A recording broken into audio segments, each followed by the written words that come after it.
Hey guys, what's good on this? Jose International 2005, and I'm fixing to work on some injector problems here.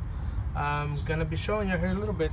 So code is giving me is 421, injector 1 out. Computer says that injector 1 is out. I do the kill and on program on my computer, and it kills every cylinder. And when it kills one, it completely literally wants to die off. So this is our main problem right here. This should show you exactly what all you gotta take off. Okay guys, right here, this is where I took off the harness. This is what it looks like. This is a harness for injector 1.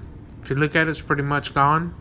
That's what was causing the code 421. Now let's look at injector number 2 on the harness. This is number 2. It was on its way up there. If you can tell, it already started to decay.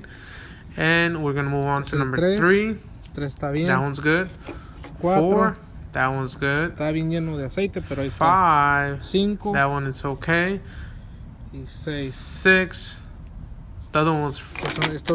And right here is for the that's the ground to the computer, and those are the cables that hook up to the actual ECM. Let me show you what the new one looks like. This is what the new one should look like. Here you go. Injector 1. Where to go? 1, 2, 3, 4, 5, and 6. Hopefully this will help you out just to get an idea of what code 421 does before you go out changing injectors.